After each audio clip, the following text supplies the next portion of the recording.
하나님의 축복이 사랑하는 성도 여러분들 가정과 직장과 사업에 충만하기를 축원합니다.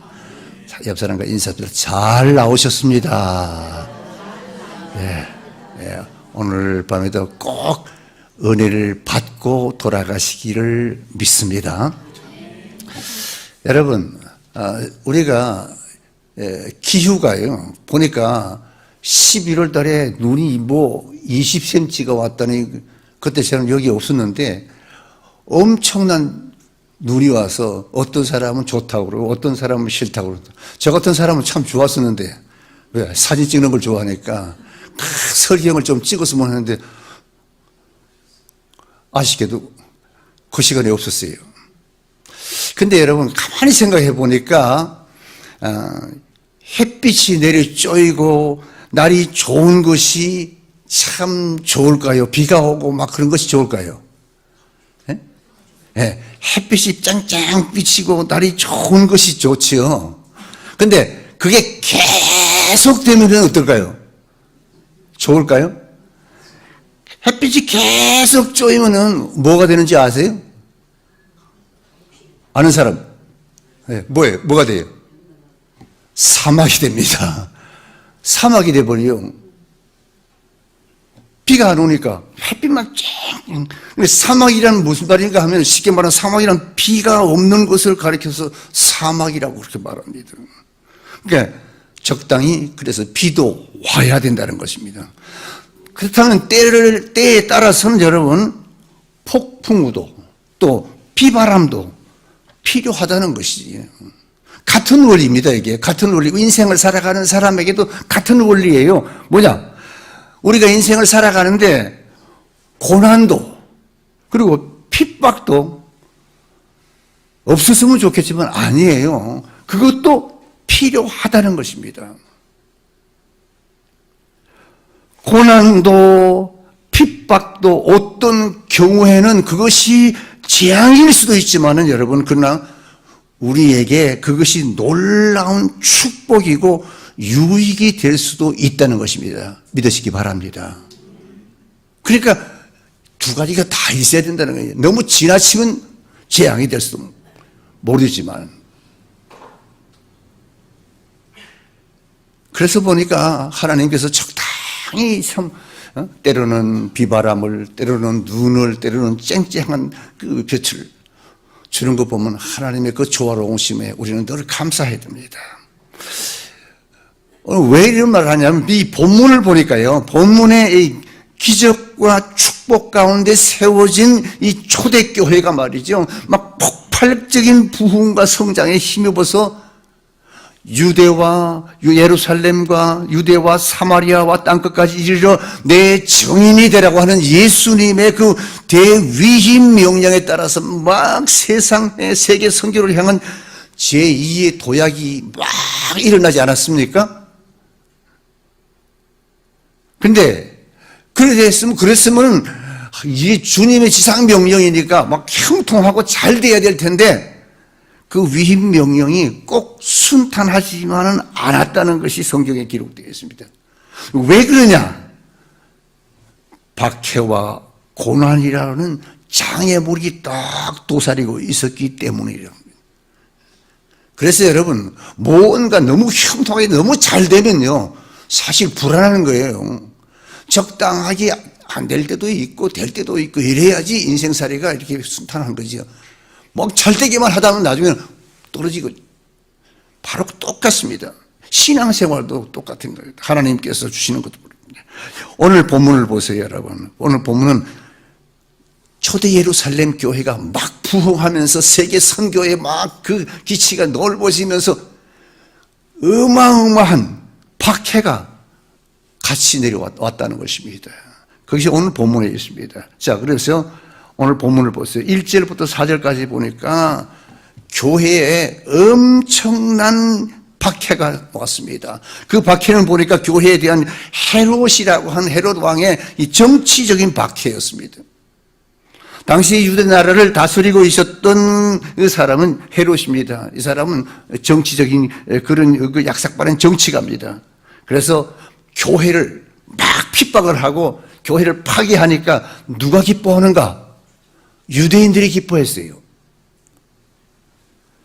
유대인들을 기쁘게 해줄 기회를 엿보다가 그가 요한의 형제이자 그 사도 중에 한 사람이 야고보를 갖다가 죽이지 않았습니까? 야고보가 순교했습니다. 그러니까 유대인들이 막 기뻐하는 그 모습을 보고 잘됐다, 의기양양해서 당시의 최고의 교회 지도자인 사도 베드로까지 체포를 했어. 사도 베드로까지 죽이면 유대인들이 난리 날 것 같았어요. 근데 이런 사건이 여러분 생길 때마다 가끔 우리는 이런 질문을 합니다. 교회가 잘 되면 좋겠는데, 잘 되는데 지금 큰 핍박이 왔습니다. 그래서 예수 믿는 사람들이요, 신앙생활 잘 하다가도요, 큰 어려움이 탁 닥치게 되면 뭘 하는지 아십니까? 왜 이렇게 예수를 잘 믿는데 하나님께서 이렇게 고난을 주실까? 그렇게 열심히 했는데, 교회에 충성하고 했는데, 가끔 우리가 그런 마음을 품을 때가 있어요. 어려움이 오면. 근데 오늘 본문을 우리가 잘 아는 여러분 하박국 선지자가 뭐라고 했습니까? 하나님, 왜 의인들이 고난을 받고 핍박을 받아야 합니까? 핍박을 받을 사람은 누구라고요? 악인들이죠. 악인들이 받아야 되는 것 아닙니까? 왜 악인들은 오히려 득세를 하고 잘 되는데 의인들이 고난을 당해서 고통스러워한다는 말입니다. 그런데 여러분, 이 세상에 가만히 보면요, 그렇습니다. 꼭 악인에게만 재앙이 있는 것이 아니라는 것을 알아야 됩니다. 의인들도, 경건하게 사는 사람들도, 또 진실하게 살려고 하는 사람들에게도 고난과 핍박은 따른다는 것을 우리가 알아야 됩니다. 그리고 예수 믿는다고 해서 그냥 잘 되는 것만 우리가 바라면 나중에 어려움이 오면 큰 실망을 하게 된다는 것입니다. 왜냐? 고난과 역경, 즐거움, 기쁨, 축복은 여러분 악인이나 의인이나 똑같이 온다는 것입니다. 마태복음 5장 44절에 보니까 하나님이 그 해를 악인과 선인에게 비추시며 비를 의로운 자와 불의한 자에게 내려주신다 분명히 말했습니다. 그러니까 예수 잘 믿는 사람은 할렐루야 잘 되고 그것만 아니라는 것입니다. 때로는 안 될 때가 있고 때로는 고난스러울 때가 있다는 것입니다. 하나님께서 태양을 의로운 자에게만 주시지 않고 악인에게도 주시고 비를 의로운 자에게만 주시는 것이 아니라 악인에게도 똑같이 주신다는 것을 우리가 알아야 됩니다. 예수 믿는 사람들. 고난이나 핍박도 예외 없이 의인이나 악인에게 올 수 있다는 것입니다. 여러분, 죽음이라고 하는 것이 악인에게만 옵니까? 아니지 않습니까? 그렇죠? 의인에게도 죽음은 오지 않습니까? 그러면 여러분, 무엇이 문제인가? 내 인생길에 고난이 오고 고통이 오고 믿는 사람에게 아픔이 왔을 때 그것이 왜 내게 왔는가? 그것이 문제가 아니야. 왜 내가 예수 잘 믿는데 왜 나한테 이런 것이 오는가? 이렇게 낙심할 것이 아니라 왜 내게 왔는가? 그거의 문제가 아니라 내가 원치 않는 그 고난과 핍박 문제를 우리가 어떻게 받아들이느냐 하는 그것이 더 문제라는 것입니다. 그래서 여러분, 예수 믿는 사람들을 보세요. 어떤 사람은 문제가 발생합니다. 문제가 생깁니다. 내 가정에 문제가, 내 자녀에게 문제가, 내 기업에 문제가 생깁니다. 하나님이 내가 저주를 받았구나. 내가 징계를 받았다. 그렇게 말을 합니다. 그러나 이것은 여러분 잘못된 생각입니다. 하나님께로부터 오는 저주가 아니라 때로는 그것이 축복이 될 수도 있다는 것을 우리가 알아야 됩니다. 제가 언젠가 그런 이야기 한 것 같은데, 여러분, 먼 바다의 태평양에서부터 한국까지 고기를 잡아가지고 오는 사람들이 있지 않습니까? 그 보통은 지금 그냥 잡아서 바로 냉동해서 가져옵니다. 근데 어떤 사람은 값을 많이 받으려고 산채로 갖고 옵니다. 근데 그걸 어떻게 산채로 가져오느냐 말이에요. 고기를 잡은 배 밑에다가 고기를 잡아먹는 메기를 집어넣는답니다. 그러면 고기를 잔뜩 잡아가지고 그 집에다 넣으면 메기들이 옳구나, 내 밥이 왔구나 하고 해서 막 잡아먹으려고 막 가지 않습니까? 그러면 고기가 본능적으로 어떻게 합니까? 안 잡히 먹으려고 막 이리 도망하고 저리 도망하다 보니까 한국에 온 거예요. 그래서 살아온다는 거예요.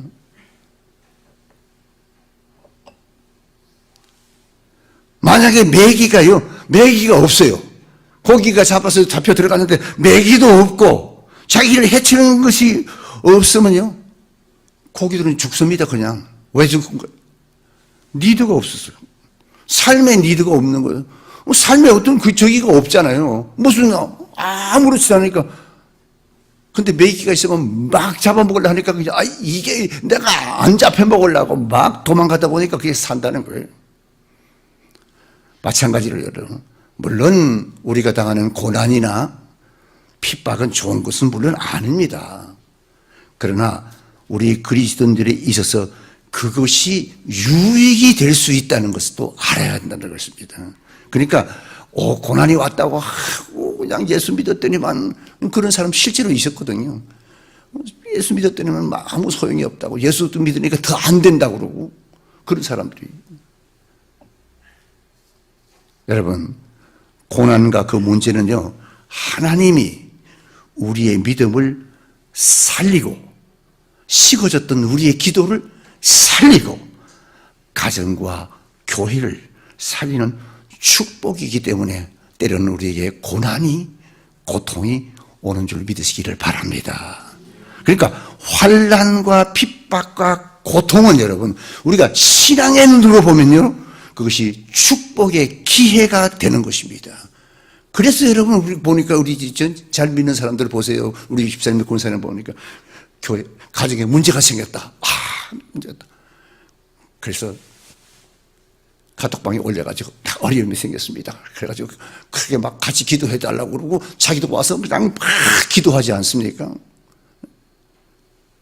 그게 왜입니까? 그러므로 기도가 되는 거예요. 근데 교회 속에 보면 꼭 그런 사람만 있는 게 아니고, 또 어떤 사람은 고난과 위기의 순간이 올 때, 어떤 사람은 쪼르륵 집사님한테, 쪼르륵 권사님한테 가서, 권사님, 집사님, 우리에게 어려움이 찾아왔습니다. 고난이 찾아왔습니다. 하나님이 나를 미워하는가 봐요. 그러면서 왜 사람한테 가는지 모르겠어요. 기도해달라는 건 좋지요. 근데 그 가서 푸념하는 거, 그거는 여러분 아무 도움이 안 됩니다. 그래, 사람의 도움이 무슨 필요합니까, 여러분? 한 번이라도 기도해 주는 것이 더 중요해. 그래서 달려나와서 성전에 엎드려서 기도하는 거예요. 위기가 올 때, 고난이 올 때, 여러분, 핍박이 올 때, 여러분들이 제일 먼저 찾아야 할 분 하나님이신 줄 믿습니다. 하나님 앞에 달려와야, 성전에 달려와야 됩니다. 달려와서 하나님 앞에 기도하는 거예요. 여러분, 공중에 매가 여러분, 이 닭을 잡아먹으려 할 때, 이 병아리 잡아먹으려 할 때, 벌써 매가 딱 뜨면 암탉은요, 어미닭은요, 병아리를 자기 품 안에 싹 감춥니다. 본능적으로. 마찬가지입니다. 인생에 우리에게도 위기라는 것은 옵니다. 하나 따로 있는 건 아닙니다. 누구에나 옵니다. 인생의 위기가 오면 우리는 어느 품으로? 하나님 품으로 들어가야 한다는 것입니다. 그것이 어려움이 있을 때 하나님 앞에 성전에 나와서 달려와서 하나님 앞에 기도하는 것입니다. 사랑하는 성도 여러분, 하나님의 품은 나와 여러분의 피난처인 줄 믿으시기 바랍니다. 그래서 하나님 앞에 달려나와서 기도하는 거예요. 그래서 성도들이, 오늘 본문에도 보니까 초대교회 성도들이 고난이 오니까 막 성전에 모이지 않았습니까? 근데 교회만 모여서 뭐 했습니까? 교회만 모여서 쎄쎄쎄 했습니까? 아니잖아요. 뭐 했어요? 온 성도가 기도했다 그랬습니다. 온 교회가 합심하여 기도했다 그랬습니다. 여러분, 예루살렘 교회는 여러분 이미 사도 베드로가 처형이 됐습니다. 지금 현재 보니까, 그죠? 순교했어요. 그리고 지금 교회 수장격인 베드로가 역시 이 헤롯에게 체포돼가지고 옥에 갇혔습니다. 6월절만 지나면 이게 처형될 그런 운명입니다. 그건 자명합니다. 지금 딱 죽게 돼 있어요. 6월절만 지나면. 이런 절박한 상황에 처하자 온 교회는 성전에 달려나와서 하나님 앞에 기도했다고 그랬습니다. 성전에 보내 그래요. 5절 보세요. 이에 베드로는 옥에 갇혔고 교회는 그를 위하여 간절히 뭐 했더라? 하나님께 빌더라. 즉 온 교회가 기도했다 그 말입니다. 우리 양물교회 성도 여러분들, 문제가 한 가지 생기니까 막 온 성도들이 하나 되어서 기도하는 모습은 참 멋있어요. 초대교회처럼 그렇게 멋있단 말이에요. 여러분, 기도하는 것이 꼭 즐겁고 기쁘기만 하겠습니까? 때로는 기도가 고통스럽지 않습니까? 하기가 힘들지도 않습니까? 그래도 그 기도를 해야만 하는 것이 우리 성도들이고, 또 어려움이 닥쳤을 때 기도해야 하나님께서 축복해 주는 것이기 때문에. 여기 온 교회가 기도했다는 것은 교회가 하나 되어 뭉쳤다는 그런 뜻입니다. 이거는 남전도회에서 남전도 회원들이 기도하겠지. 여전도 회원들이 기도하겠지. 목장에서 기도하겠지. 아니에요. 교석에 그런 것이 왜 필요합니까? 지금 기도해야 되는데. 그런 건 상관없이 다 나와서 지금 기도했다는 것입니다. 교회의 위기 앞에서 두려워서 흩어진 것이 아니라 도리어 단결했다는 것입니다. 이게 초대교회에서 어려움과 고난이 왔을 때의 모습입니다. 그렇습니다, 여러분. 교회에 당연히 고난이라는 거, 핍박이라는 거, 문제라는 것은 있습니다. 형통만 있는 것이 아닙니다. 교회도 역시 어려움이 있고 문제가 생기는 것입니다. 근데 보니까요, 교회 보니까, 현대 교회들을 보면, 교회에 고난이 오거나 핍박이 오거나 문제가 생기면 전 성도들은 합심해서 기도해야 되는 것이 맞습니다. 근데 고난 중에 해야 할 우리 교회의 본분이 기도인데, 교회 안에 어려움이나 문제가 생기면요, 뒤로 피하는 자들이 꼭 있습니다. 또 어떤 사람은 피하지는 않아도 관망하는 사람들이 있습니다. 이거 어떻게 되는 것인가? 여차하면 나가버리. 우리 교회가 성전을 짓고 나서 엄청나게 어렵지 않았습니까? 여러분, 같이 있을 분들도 함께 기도하신 분들도 아는데, 관망하는 사람들, 이렇게 있다가 교회 경배다 그러니까 싹 나가버렸어요. 그리고 그냥 그 여자들만, 그 젊은 여자들이 큰 밤이 맞도록 모여서 기도했단 말이에요. 이 관망하는 사람들이 꼭 있습니다. 그리고 제 경우로 봐서도 우리 교회도 마찬가지입니다. 교회 안에 뛰어들어서 문제를 해결하는 자들이 있었기에 오늘의 양문교회가 든든히 서가는 줄 믿으시기 바랍니다. 여러분들은 어떤 분들이 되기를 원하십니까? 문제가 생겼을 때 뛰어들어서 함께 기도함으로 하나님의 응답을 받는, 축복을 받는 그런 성도들이 되기를 주의 이름으로 축원합니다. 근데 교회 속에는 꼭 그런 사람들이 있습니다. 그래서 성경에도 보니까 여러분, 우리 잘 알지 않습니까? 누가복음 10장에 보니까 어떤 사람이 예루살렘에서 여리고로 내려가다 강도를 만났는데, 강도는 그 행인의 옷을 다 벗기고 때려서 거의 죽을 정도로 됐어요. 버리고 갔다고 그랬습니다. 그때 한 제사장이 겸비한 아주 점잖은 제사장이 그것을 지나가다 보고 어떻게 하여 갔다? 피하여 갔다. 잘 갔어요. 그 다음 사람이 또 있으니까 누구죠? 그 다음에 레위인이 봤습니다. 강도를 만났군요. 피하여 지나갔습니다. 그때 어떤 사마리아 사람이 지나다가다 그를 보고 성경에 그랬습니다.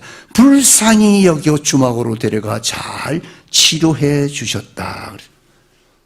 여러분들은 이 세 부류 중에서 어느 부류에 속한다고 양심으로 말할 수 있겠습니까? 사마리아인이 되어서 함께 어려움을 나눌 줄 아는 그런 양육계 성도들이 되기를 주의 이름으로 축원합니다. 내 교회가 어려울 때, 내 이웃이 어려울 때 성전에 엎드려서 문제를 붙들고 기도하는 사랑하는 양문 사마리아인들이 다 되기를 주의 이름으로 축원합니다. 또 교회만 모였습니까? 교회에 모여서 그냥 막 그냥 내가 뭐 어쨌는데 내가 뭐 그거 아니었습니다. 뭐 했어요? 간절히 기도했다고 그랬습니다. 간절히. 마침 베드로가 붙잡힌 날이 언제였습니까? 6월절이었습니다. 헤롯은 베드로를 처형할 시기를 6월절 후로 잡았습니다. 그리고 베드로를 가둔 옥문을 단단히 지키도록 파수꾼까지 세웠습니다. 그때 교회가 뭐 했다고 성경을 기록하냐면 이에 교회는 그랬습니다. 그러면서 베드로를 위해 아무것도 한 게 아니라 하나님께 간절히 기도했다고 그랬습니다. 그들이 옥문에 갇힌 베드로를 위해서 할 수 있는 일은 아무것도 없었습니다. 기도밖에는 아무것도 없었습니다. 그들은 헤롯 왕을 대항해서 싸울 어떤 무력도 없었습니다. 어떤 아주 유명한 법통이 있어서 그 법을 가지고 통해서 베드로를 어떤 석방시킬 변호사 같은 그런 분도 아무것도 없었습니다. 그들은 막강한 권력을 진 이 헤롯과 싸워야 했는데요. 뭘로 싸웠는가? 기도로 싸웠다는 것입니다. 그러면 교회가 어떻게 기도를 했습니까? 5절. 하나님 앞에 어떻게 했다고? 간절히 하나님께 빌더라. 간절히, 여기 여러분이 간절히라. 간이 저리도록 간절히. 근데 여기 이 간절이라는 말은 여러분 두 가지 의미가 있습니다. 첫째는 뭔가 진실하게 기도를 했다는 그런 뜻입니다. 예루살렘 초대교회는 야고보 사도를 벌써 지금 잃어버렸습니다. 이제는 수장격인 베드로까지 옥에 갇히는 이런 절박한 상황에 처하자 하나님께 베드로를 구해달라는 그 기도를 했는데 얼마나 기도를 했는지 간절하게 했다 그 말입니다. 간절하게. 성경에 응답받는 여러분 기도를 보시기 바랍니다. 모두가 간절한 기도입니다. 이 간절한 기도는 하나님의 마음을 움직이는 기도입니다. 형식적으로 기도한 여러분, 바리새인들의 기도는 여러분 결코 하나님의 마음을 움직일 수가 없었습니다. 그러나 마음을 찢고 진정으로 드리는 세리의 기도는 하나님께서 들어주셨습니다. 할렐루야. 열왕기상 18장 바알 선지자 450인과 홀로 대결한 엘리야 선지자도 갈멜산 꼭대기에서 땅에 꿇어 엎드려서 그 얼굴을 무릎 사이에 넣고 하나님 앞에 어떻게 기도했다고요? 간절히 기도했습니다. 그 결과 하나님께서 하나님의 불이 하늘에서 불을 내려서 제단을 불살랐습니다. 하나님께서 그 기도를 들어주셨습니다. 누가복음 22장에 보니까 예수님도 겟세마네 동산에서 기도하실 때 뭐라고 했습니까? 힘쓰고 더욱 간절히 기도하시니 땀이 땅에 떨어지는 핏방울같이 되더라. 얼마나 기도했으면 여러분 땀방울이 핏방울처럼 떠들었을 거예요. 이같이 간절한 기도는 여러분 마음에서 우러나오는 정성스럽고 진실한 기도였습니다. 그렇기 때문에 응답을 받는 것입니다. 기도에 응답받는 것은 바로 그것입니다. 여러분 어려움이나 문제가 있습니까? 이분들처럼 간절히 기도하시기 바랍니다. 하나님은 여러분의 그 간절한 기도를 들으시고 응답해 주실 것을 믿으시기를 바랍니다. 아멘. 그리고 이들이 한 그 기도는 어떤 기도인가? 끊임없는 기도였습니다. 그러니까 한 번 딱 하고 하나님 응답이 믿습니다 하고 그냥 끝난 게 아니라 계속해서 기도했다. 끊임없이라는 말. 이 끊임없이라는 말의 단어의 의미는 뭔가 하면 열정적으로 열심히 계속해서 기도한다는 그런 뜻입니다. 즉 온 교회가 하나님 앞에 엎드려서 하나님의 주권적인 권능으로 베드로를 구원해 주시옵소서. 그렇게 열정적으로 부르짖는 그것을 묘사할 때 이 말씀을 쓰는 것입니다. 사실 여러분 그때 당시에 초대교회 그 성도들은 교회는 여러분 베드로를 위해서 할 수 있는 것이 아무것도 없었습니다. 베드로를 위해서 뭘 합니까? 아무것도 권력자 앞에서 뭔 권력도 없는 사람이 뭘 하겠습니까? 한 가지 오롯이 하나님을 향하여 손을 뻗고 구원을 요청하는 기도뿐이었다는 것입니다. 기도가 능력인 겁니다, 여러분. 기도밖에는 없습니다. 왜냐하면 베드로를 구원할 수 있는 유일한 희망은 누군가? 하나님이셨기 때문에 그러니까 하나님 앞에만 구한 겁니다. 그러므로 여러분 우리도 똑같습니다. 고난이 옵니다. 이 세상살이 살다 보면 신앙생활 하다 보면 고난이 옵니다. 핍박도 있습니다. 그때 교회는 그때 성도는 어떻게 하는가? 실망하지 않고 한 번 기도하니 하나님이 응답 안 해주신데 아니 두 번 했는데 응답을 안 해주시는데 좌절할 필요가 없습니다. 끊임없이 합심해서 기도하시면 하나님께서 응답해 주는 것을 믿으시기 바랍니다. 누가복음 18장 나오는 이 불의한 재판장 참 우리에게 얼마나 큰 위로가 되는지 모릅니다. 불의한 재판장을 향한 이 과부의 진명을 보시기 바랍니다. 이 과부는요 지위도 명예도 돈도 아무것도 없지 않습니까? 오직 그 사람이 가진 건 뭔가 지칠 줄 모르는 꾸준한 부르짖는 그 기도, 그 결과 응답을 받아냈던 것입니다. 그렇습니다. 그래서 여러분 우리가 기도의 응답을 받는 것도 여러분 평소에 하나님과 친밀한 관계에 친밀하게 교통하는 사람이 여러분 기도가 급박한 문제가 생겼을 때 위기에서 벗어나고자 임기응변적으로 기도하는 것보다 훨씬 다릅니다. 훨씬 기도가 응답이 빠르다는 소리입니다. 매일매일 쉬지 않고 기도하는 분들하고 별로 어려움이 없으니까 가끔 한 번씩 나와서 기도하는 사람하고 어려움이 닥쳤을 때 여러분 같으면 누구 기도를 듣겠습니까? 매일 나와서 기도하는 그분의 기도를 먼저 들어주겠지요. 그래서 우리가 끊임없이 가능하면 자주 나와서 형편에 따라서 매일 나올 수 없는 분이라도 자주 나와서 기도하는 그분의 기도를 하나님께서 들으시고 계신다는 것입니다. 매일 하나님과 교제하는 사람이 하나님께 여러분 부탁할 때 하나님께서 그 기도를 거절하시겠습니까? 아니요. 우리가 잘 아는 다니엘을 보시기 바랍니다. 그는 하루에 3번씩 끊임없이 하나님과 교제하는 시간을 가졌습니다. 어느 날 다니엘에게 대적이 목숨을 빼앗으려고 하는 그런 위기의 순간, 경각의 순간이 왔습니다. 그때 여러분 다니엘이 하나님 앞에 부르짖었습니다. 하나님, 내 목숨을 지금 위협하는 자들이 있습니다. 구해주옵소서. 하나님은 당장 잠잠하지 아니하시고 사자굴 속에까지 빠진 그 다니엘을 구출해 주지 않았습니까? 아멘. 그렇습니다, 여러분. 간절한 기도라고 하는 것은 여러분, 쉽게 말하면 간헐적인 기도가 아닙니다. 물론 간헐적인 기도도 해야 되겠죠. 여러분, 끊임없이 기도하는 것.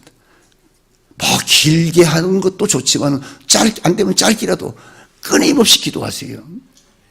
평소에 하나님과의 관계를 맺는 꾸준한 기도가 바로 응답을 받는 비결이라는 것입니다. 여러분, 교회가 기도 응답을 받지 못하는 이유가 뭔 줄 압니까? 예루살렘 교회 같은 역경도 풍파도 없는 교회는 여러분, 기도의 간절한 필요성을 느끼지 못하기 때문에 그래서 기도를 안 하는 겁니다.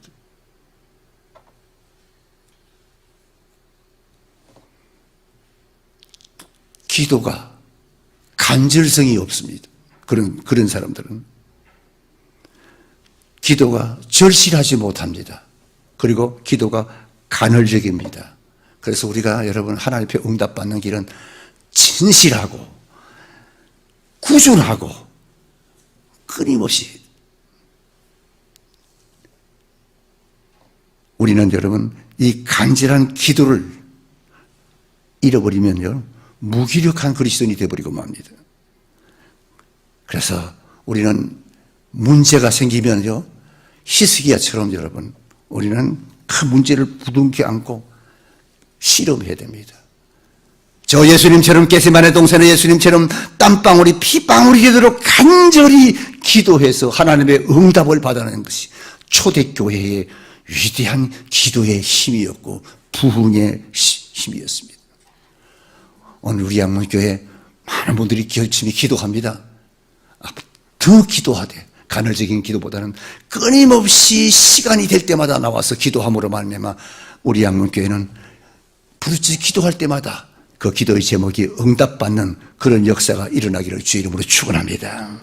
보세요. 여기 본문에도 보니까 6절부터 11절까지 보니까 하나님의 기적적인 구원이 있지 않았습니까? 헤롯은 베드로를 투옥하고 처형하기 위해서 군사들을 동원해서 감옥을 막 삼엄하게 지켰습니다.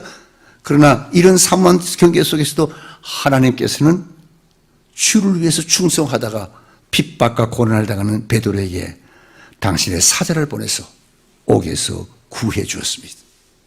여러분, 이 기적은 여러분 온 교회가 하나님 앞에 기도한 결과인 줄 믿으시기 바랍니다. 우리 교회도 이런 기도의 결과를 얻을 수가 있다는 것입니다. 이 시간 이 간절한 기도의 힘은 여러분 결국 하나님께서 당신의 사자를 통해서 옥에 갇힌 베드로를 무사히 구출해내도록 하나님의 마음을 움직인 것 아닙니까? 하나님의 마음을 움직이는 것은 간절한 기도입니다. 사도행전 16장에 보니까 초대교회 경험했던 또 기적 같은 그런 여러분 그 기도가 있지 않습니까? 우리가 잘 아는 빌립보 감옥의 기도. 빌립보 감옥에서 바울과 실라가 기도하고 찬송할 때 큰 지진이 일어나고 빼인 자들이 쇠사슬이 벗겨졌다. 그런 기적이 일어났습니다. 이게 다 기도의 응답이죠. 뜨거운 기도, 간절한 기도입니다. 이처럼 우리는 어느 상황에든지 결과는 하나님께 맡기고 그분의 주권적인 섭리 안에서 은혜 베풀어 주시기를 소원하며 간절히 기도할 뿐이고 하나님의 응답을 받는 그런 역사가 여러분에게 있기를 주의 이름으로 축원합니다. 하나님은 여러분요 무한한 능력을 소유하신 분이기 때문에 사단은 헤롯과 유대인들을 통해서 그리스도의 복음을 무력화하고 무력으로 막으려고 했습니다만 그러나 교회는 기도라고 하는 무기로 사탄의 계략을 물리셔서 이긴 것입니다. 여러분, 우리 그리스도인들의 영적 전투에 필요한 무기 중의 무기가 바로 기도입니다. 사도 베드로는 에베소 교회 성도들에게 뭐라고 말했나 하면요, 무시로 성령 안에서 기도하고 그랬습니다. 무시로 성령 안에서. 기도가 사단과의 싸움에서 가장 필요한 영적 무기라고 그렇게 말했습니다. 우리는 우리의 힘으로 감당할 수 없는 어려움이 우리 앞에 닥쳤을 때 기도하기보다는 먼저 염려하고 걱정하는 시간을 더 많이 보냅니다. 우리 믿는 사람은 그래서는 안 됩니다. 바꿔야 됩니다. 절망적인 상황에서도 소망을 갖게 하는 것은 오직 전능하신 하나님에게 기도하는 것밖에 없다는 것입니다. 여러분, 우리가 잘 아는 빌립보서 4장 6절로 7절, 아무것도 염려하지 말고 다만 모든 일에 기도와 간구로 너희 구할 것을 감사함으로 하나님께 아뢰라. 그리하면 모든 지각에 뛰어난 하나님의 평강이 그리스도 예수 안에서 너의 마음과 생각을 지키시리라 그랬습니다. 인생을 살아가면서 여러 가지 우리에게 오는 모든 염려, 근심의 기도 제목을 우리가 하나님 앞에 맡기고 그분의 능력을 의지하면서 간구할 때 하나님께서 응답하시고 역사하시고 우리를 도와주실 것을 믿으시기를 바랍니다.